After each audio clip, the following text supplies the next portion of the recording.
It's almost impossible to talk about international economics at the moment without invoking military language.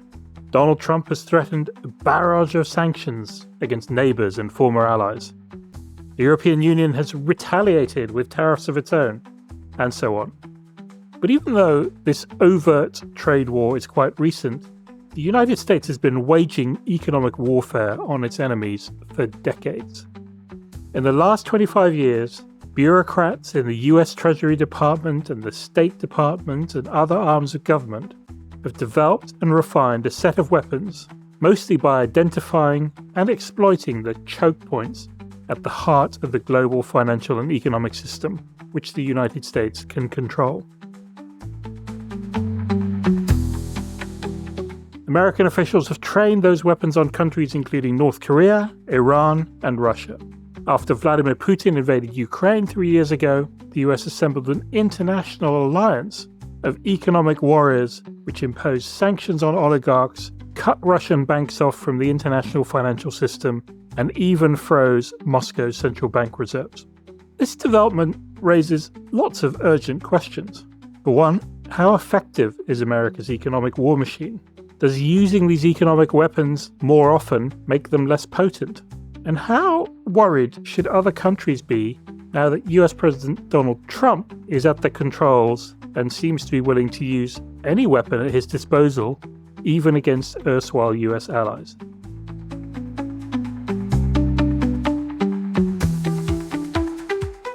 So this week on The Big View, we're going to talk about American economic power. It's what we do at Reuters Breaking Views. We tap our best sources around the world to bring you fresh insights into the biggest stories in global business and finance. I'm your host, Peter Thalassen.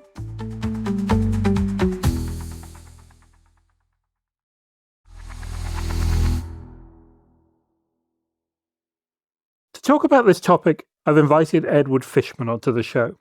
Edward teaches at Columbia University's School of International and Public Affairs and is a senior research scholar at the Center on Global Energy Policy. He previously worked at the US State Department, the Pentagon, and the Treasury. And with impeccable timing, he has published a fascinating book called Chokepoints: American Power in the Age of Economic Warfare. Edward Fishman, welcome to The Big View. Peter, thank you so much for having me on the show today. It's great to have you. So I want to start with a great quote from the book, which goes, "America's new economic leverage was sitting on the table like a loaded gun, but the US government chose not to fire it." This is back obviously in the 90s. Why was it that the US didn't choose to deploy these weapons earlier, and what was it that changed? Sure. So I think maybe the first thing just to note is that there really was a revolution in the ability of the United States to use economic warfare that became possible only with the end of the Cold War.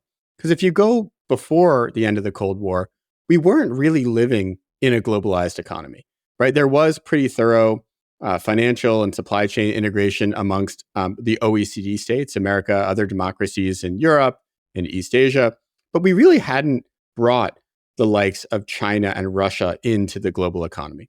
And so the types of sanctions that are possible by virtue of leveraging these choke points in the global economy, these areas where one country has a dominant position and there's very little redundancy, only becomes possible in the wake of hyperglobalization. It becomes clear to some people in the Clinton administration, so in the mid-90s, that it might be possible for the US to do things like weaponize the dollar against foreign countries. And interestingly, at the time, you had people like Robert Rubin, the Treasury Secretary, who had been the former co-chairman of Goldman Sachs, who's very hesitant about using the dollar as a weapon. And his view at the time is that once you sort of use a weapon like that, you can never fully repair the reputation of the dollar as sort of this neutral currency that would never be weaponized for geopolitical aims. I think the other factor, Peter, is that it's hard to remember now, but you go back to the 90s, and the United States was much more comfortable back then deploying military force. There were many more limited military interventions in places like the Balkans, in parts of Africa, in parts of Latin America.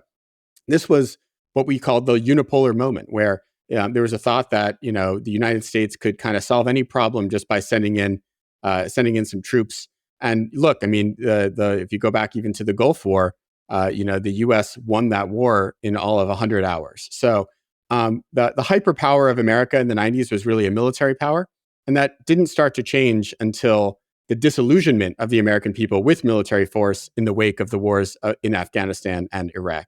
So let's talk a bit about some of the people in your book, because I think one of the interesting insights is you sort of you shine a bit of a light on these kind of government officials who are not household names, quite low profile people who kind of develop these weapons and then put them to use. And reading the book, it seems to me like this was less of a question of a politician saying, "Give me an economic weapon." It was more a question of sort of people in government coming up with creative solutions to solve a problem for elected officials. I'm just curious, sort of, where did the motivation come from? What was the sort of the impetus? So I think on a macro level, you're exactly right. I mean, the story that I tell in Chokepoints is really one of discovery. It's officials almost by accident coming across these choke points, learning that they can weaponize them, and finding that the impacts are much more, honestly, incredible than they could have expected. The origin really is in the mid-aughts. So when George W. Bush is running for re-election in 2004 against John Kerry, by then it's very clear that Iran's nuclear program is at the very top of the American national security agenda. Iran is developing a nuclear capability, right? They've got an enrichment program where they're pursuing both a uranium and plutonium path to a nuclear bomb. A year later, they elect Mahmoud Ahmadinejad as president, who's a conservative hardliner who's very devoted to the nuclear program and makes threats, for instance, against the existence of Israel. So in the United States, there's a fear that if Iran gets a nuclear weapon, A, they may actually use it against a country like Israel, and B, they may, at the very least, transfer nuclear materials to a terrorist group like Hamas or Hezbollah or even Al-Qaeda, and there could be a nuclear 9/11, basically a 9/11 that's an order of magnitude more devastating in the United States. And so John Kerry and George W. Bush in 2004 are really put on the spot. What are they going to do about this? And neither of them really has a good solution, because by then, we are already fighting in Afghanistan and Iraq. Neither war is going particularly well. And Iran is a much stronger and more formidable adversary than either, right? And much bigger in terms of population, much larger economy, much more sizable military. So there wasn't really any appetite, even amongst the neocons in the Bush administration, for another war in the Middle East.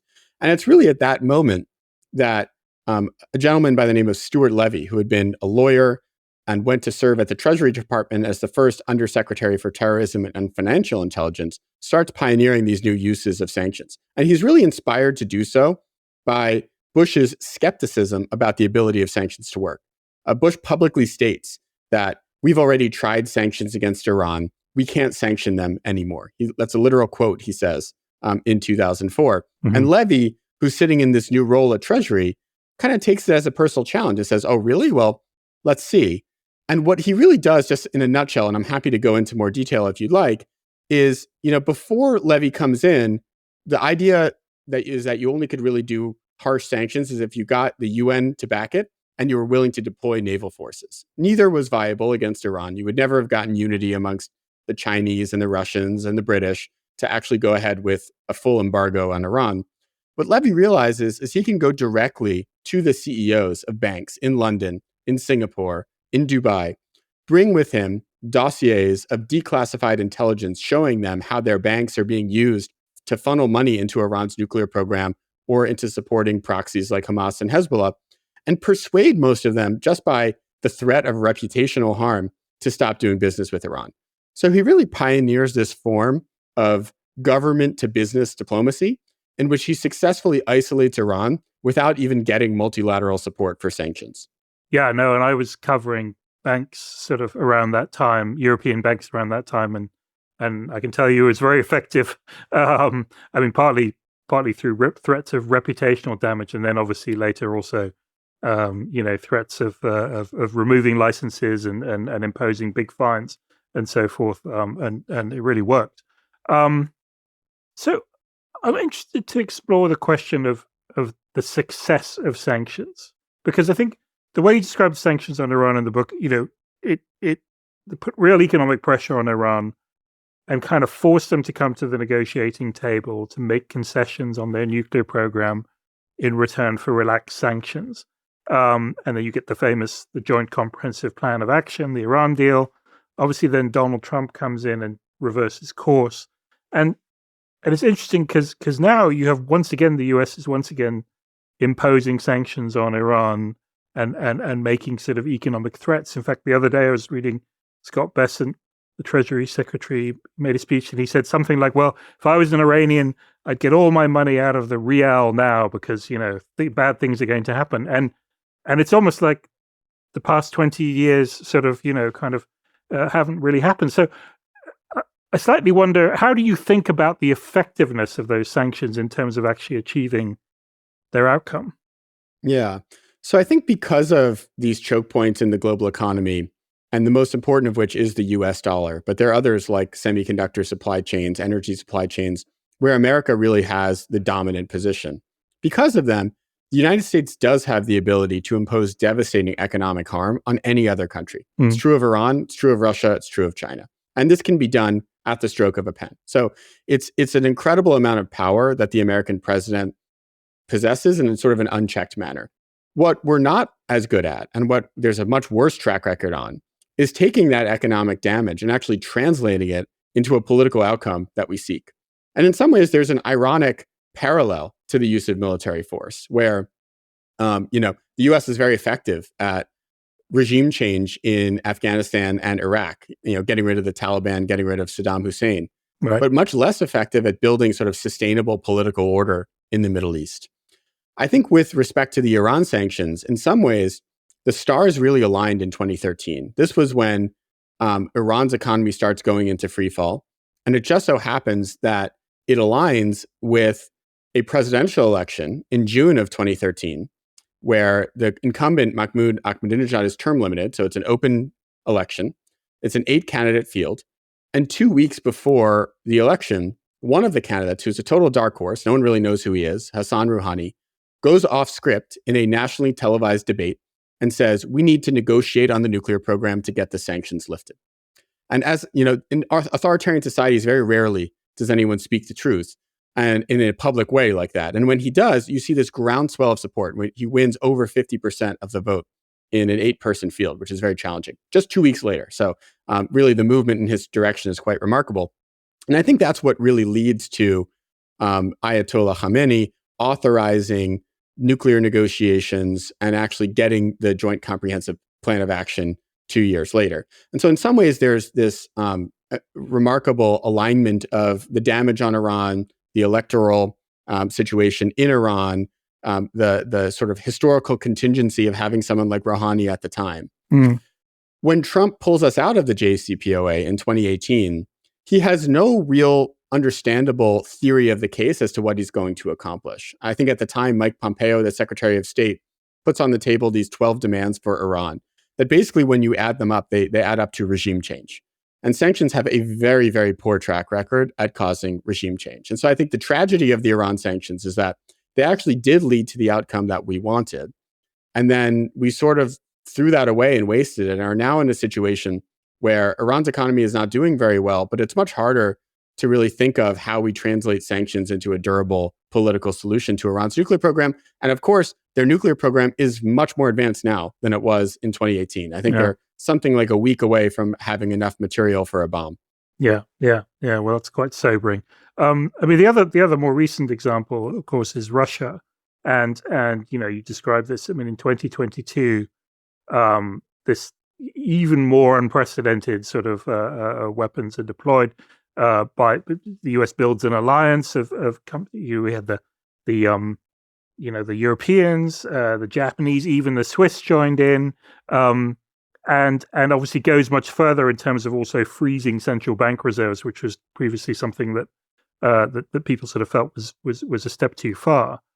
How would you how do you sort of assess what happened to Russia after that compared to sort of what people might have expected at the time? Yeah.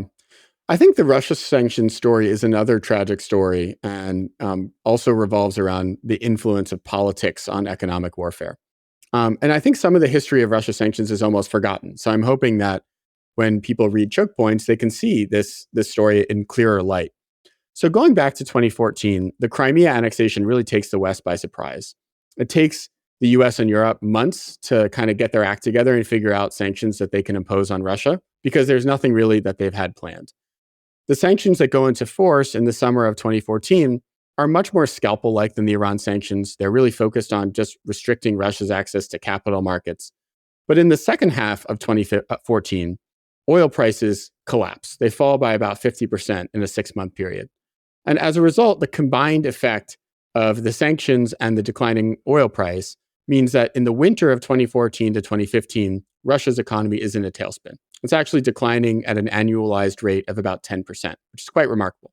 Wow. And at the time, instead of sort of pressing our advantage and saying, okay, well, we can really potentially get Russia out of the Donbass, which I think there was evidence that was possible in that Putin actually formally renounces the idea of Novorossiya, which was this concept of annexing several parts of Ukraine on January 1st of 2015. Instead of pressing our advantage, the Europeans in particular are terrified of the economic harm that's being done to Russia. They're worried it's going to spill over into the European economy. They're worried it's going to inflame the Eurozone crisis, which is still sort of plodding along. Mm. And that is when, in February, Angela Merkel and Francois Hollande hop on a flight to Minsk in the dead of winter and spend 16 hours straight negotiating the infamous Minsk ceasefire that was signed in February of 2015. And then, of course, a few months later, even after Russia is violating this ceasefire left and right, you see Germany and a consortium of companies in Europe sign the Nord Stream 2 pipeline deal. Yeah. And so I think the lesson, Peter, that Putin takes from that experience is that the West doesn't have the stomach to really drive my economy off a cliff. And I think it becomes really problematic because, throughout Trump's 4 years in office, his first time around, he doesn't increase any sanctions on Russia. And so by the time we get to that period of, late 2021, early 2022, when Joe Biden and Ursula von der Leyen and other European leaders are threatening swift and severe economic consequences on Russia if Putin orders an invasion of Ukraine, I think Putin takes the threats with a grain of salt. And I think there's actually very good evidence that Russia underestimated the will of the West to impose sanctions. And I think the best evidence is that Putin had invested all this time and money into sanctions proofing his economy, accumulating over $600 billion worth of foreign exchange reserves. And about half of them are just left sitting in European, American, British, and Japanese bank accounts, basically ready for us as a G7 to freeze. And you got to imagine if Putin had assumed that the West was going to go that far, he would have taken significantly more steps to diversify into the RMB, into gold, into other alternatives. And so I think the tragedy is that Putin basically learned this lesson from 2014 that the West didn't have the stomach or the spine to actually go after his economy. And as a result, deterrence failed. Yeah, so it's really a question of deterrence rather than if you have to deploy the weapons, then it's almost a bit too late. I want to just go back to struck by one word you said earlier in the context of the US president, which was unchecked.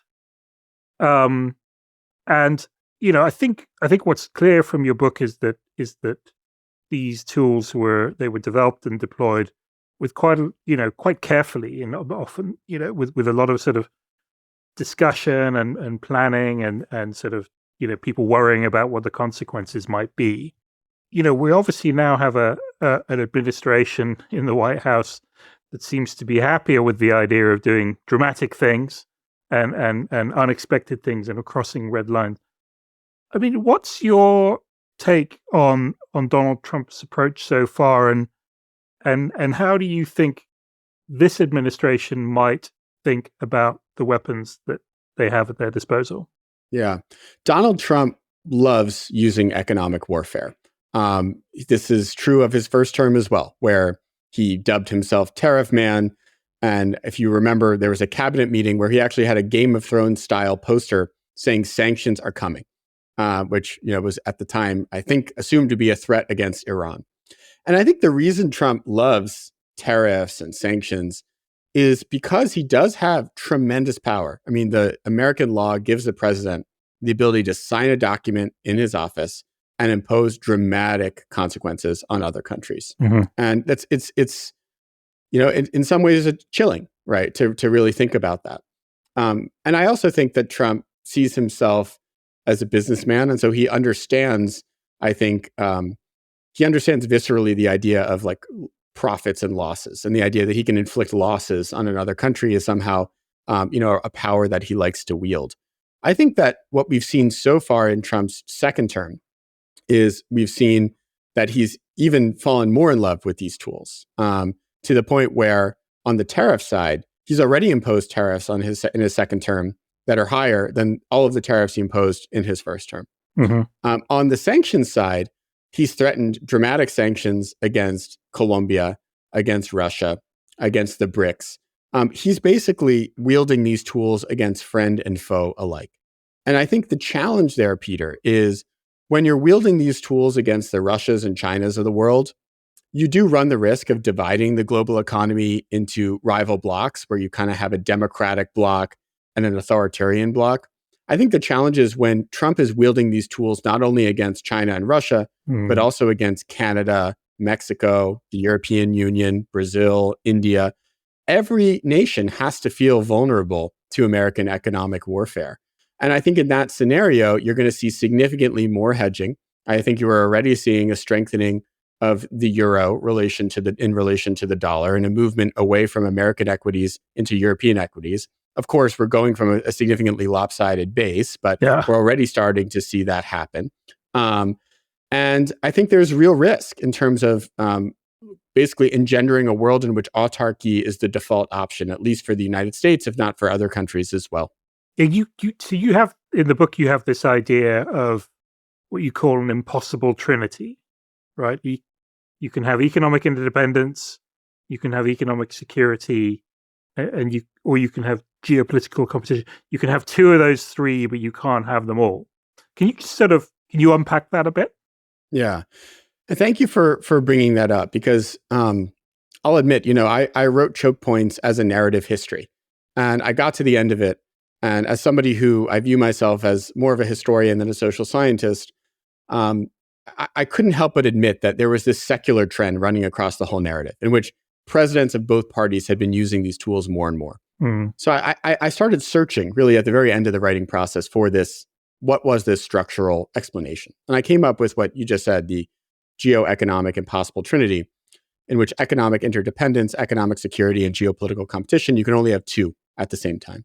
And I'll give you, sort of unpack it for you. So if you go to the Cold War, geopolitical competition is the center of the international order, right? You have the West, led by the United States and NATO, and then the Soviet bloc.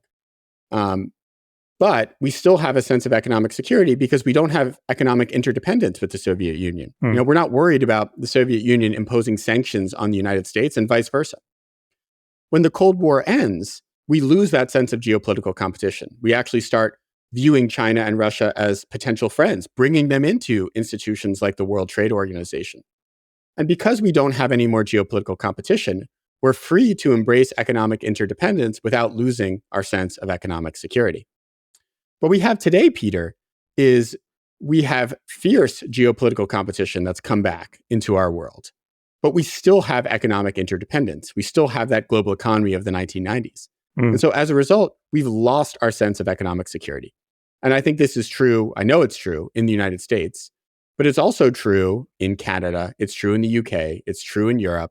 It's true in Japan. It's true in China. It's true in Russia. I mean, every country is working on basically bolstering their economic security. Japan actually has a cabinet minister for economic security. And China, has spent years investing hundreds of billions of dollars in domestic self-sufficiency.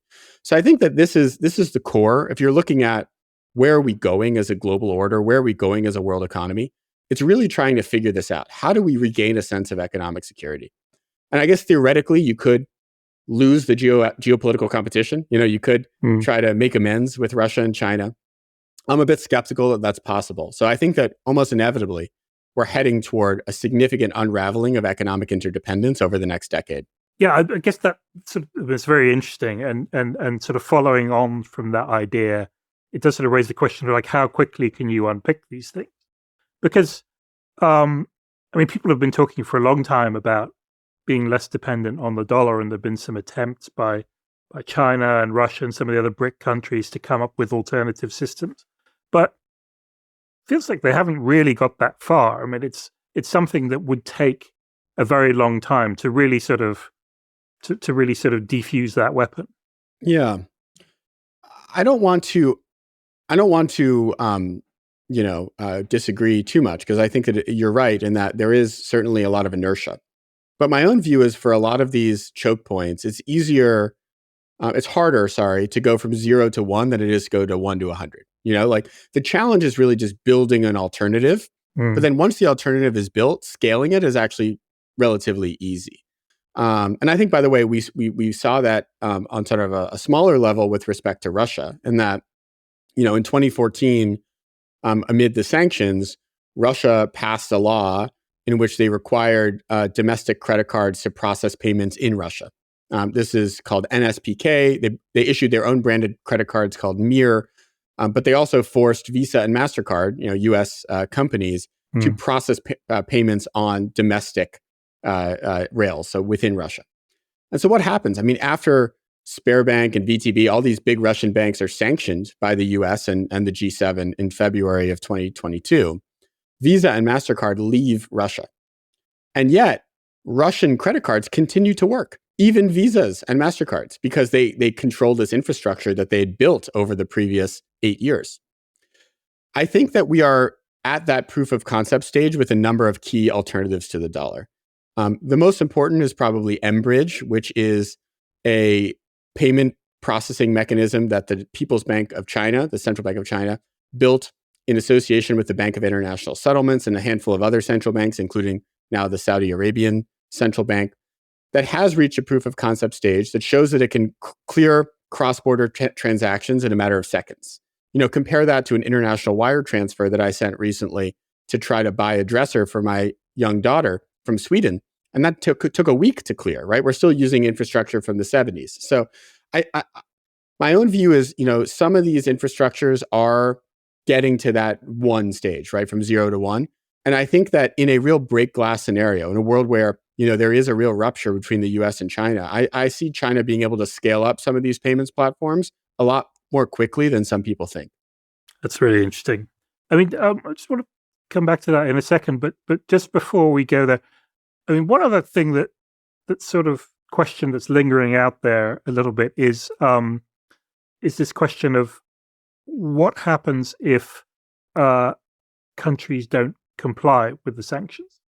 I mean, obviously there are direct sanctions, and then when the really powerful thing is then to have secondary sanctions, where you basically say to everybody else, you have to help us enforce these sanctions. I mean, I'm obviously simplifying, but that's the sort of the rough idea. And you have this another great metaphor in the book where you talk about it as an invisible fence, right? Like these electronic barriers that for dogs, which applies a shock to their collar if they get too close to it. But obviously it's a deterrent. But and actually my cousin had a dog that had that did this, where he worked out that if he just ran fast enough at the electronic fence, he got a shock, but then he was free on the other side and he could run away. And I mean, maybe I'm extending this a little bit too far, but I mean, I wonder to what extent the risk is that at a certain point, other countries start saying, well, we're just going to, we're not going to comply. And at that point, these weapons are diminished. Peter, I'm so glad you brought this up because I think it's a really important point, and it's not one that I really see people talk about. Secondary sanctions are different from primary sanctions. Primary sanctions are, the U.S. government imposing sanctions on Sberbank, right, which is the Russian largest bank in Russia. What that does is it tells U.S. banks that they cannot do business with Sberbanks, and the U.S. government has the authority to tell Citibank what it can and cannot do. Secondary sanctions are different. What a secondary sanction would be to tell a bank in China that if they were to transact with Sberbank, that we would then go ahead and sanction that Chinese bank. So basically what it does is it gives a choice to that Chinese bank. It says, you can either continue doing business with the US or you could do business with Russia. The thing about secondary sanctions that people don't understand is that once you've used secondary sanctions, you sort of already lost, right? In that scenario, if you were to impose sanctions on that Chinese bank, you've made the choice for them. You've chosen Russia for the bank, right? Because once they're sanctioned by the US, they've lost access to the US. There's no longer an incentive not to do business with Russia. And we actually have seen that, so in 2012, the US imposed sanctions on a Chinese bank called Bank of Kunlun, which was sort of doing all of the China-Iran business. And after Kunlun was sanctioned, it continued basically facilitating payments for Iranian oil and other petroleum products. And by the way, by all accounts, it's still doing that today. So I think the invisible fence metaphor and the way you described it with your dog is exactly right, where it really is a deterrent, but there's actually nothing stopping, China from continuing to do business with Russia or Iran. And this is why for secondary sanctions, they're actually more a tool of diplomacy than economic warfare. And I used to actually do this. I was in charge of the Asia portfolio on the Iran sanctions long ago, over a decade ago. So I used to travel to Asia to talk to oil refineries in Southeast Asia and shipping companies and banks and say, look, if you do business with Iran, we're going to have to impose sanctions on you. And those conversations are never easy. And they're much harder, I think, if you approach it in some sort of a, mafia style of, unempathetic manner. And so I do worry that depending on how the Trump administration wields these tools like secondary sanctions, you could see other countries and really companies in other countries start trying to call America's bluff and see really, are you willing to go ahead and put sanctions on a big bank in China? Are you willing to put sanctions on a big oil refinery in India? I'm not so sure, So diplomacy is a really important element of this. It's really not just the stick that matters. Yeah. One thing I've been thinking about quite a bit, and I'd be interested in your views on, is the question of retaliation. And this has come up a bit. I wrote a column the other day about looking at the sort of the EU's position, somewhat inspired by your book, actually, sort of looking at at Europe's position relative to the US, and sort of say and kind of trying to pick apart that question of, could Europe defend itself or make itself less vulnerable to US economic sanctions? And I think the answer in any sort of reasonable time frame is no. But what they could do potentially is they could fight back in some way. And there are sort of, the EU has developed certain kind of weird sounding tools that they haven't used yet, but maybe could make life difficult for the US. And I just wonder, has that happened ever before? I mean, to what extent have other countries tried to retaliate? And is that something that we could see more of? Yeah, well, the first thing I'll say is I read your column and I thought it was brilliant. So I highly endorse everyone to look at this. And I do think that it's one thing I hope comes out of this book is I hope that people like you in Europe, in the UK, in Japan, in China are thinking about, this from their own perspective as well, because it's not just obviously an American story. I think we're at real risk right now of a tit-for-tat escalating economic war, at the very least between the US and China. I think Trump's notion of tariffs sort of misses the point, where he views, because the US runs such large trade deficits, what that means basically is that we import more from basically every country than they import from us. China, we import something like 3 or 4 times more than China imports from the United States. And so Trump's view, and he actually said this is a quote, that trade wars are good and easy to win because we can just tariff more of Chinese, exports to the United States than they can tariff our exports to them. What this doesn't take into account is that there are other economic weapons than tariffs. And some of those other tariffs or some of those other economic weapons are actually way stronger than tariffs, like sanctions or export controls. And we've already seen China retaliate against the initial waves of tariffs, the first incremental 10% in February and the another 10% that went into place a few weeks ago.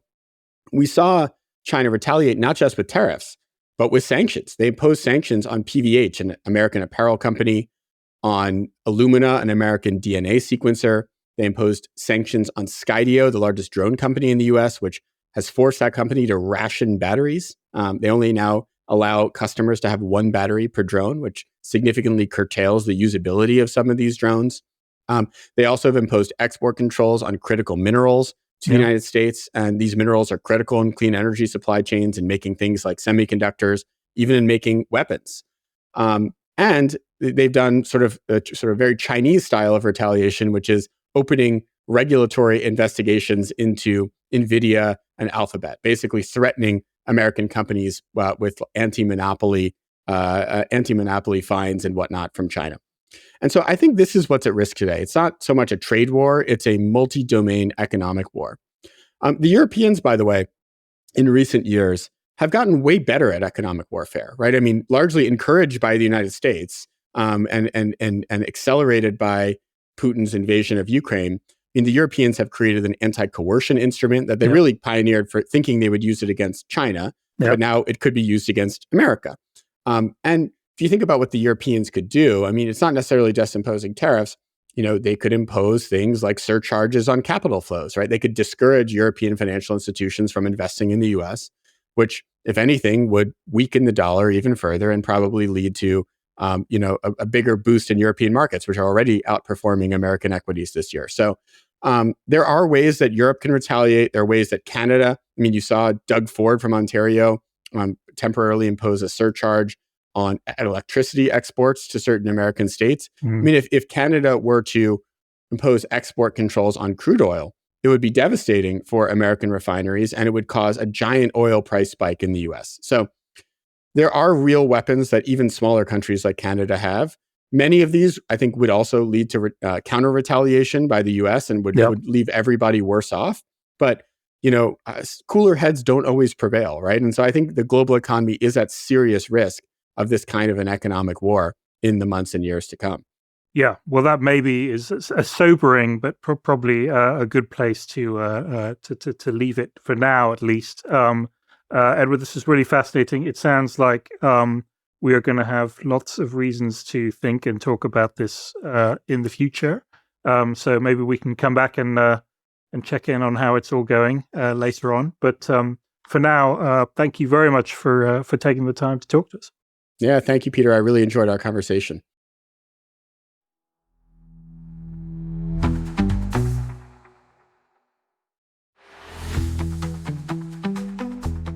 That's all we have time for this week. This podcast was produced by Oliver Tazich in London. You can listen to a new episode of The Big View every Tuesday on the Reuters app or your favorite platform. Don't forget to tune into our sister podcast, Viewsroom, every Thursday, as well as the other great podcasts from the Reuters team, Reuters World News and Reuters Econ World. If you liked what you heard, please follow The Big View and let us know what you thought. And check out our views on the biggest stories in business and finance every day at breakingviews.com and reuters.com.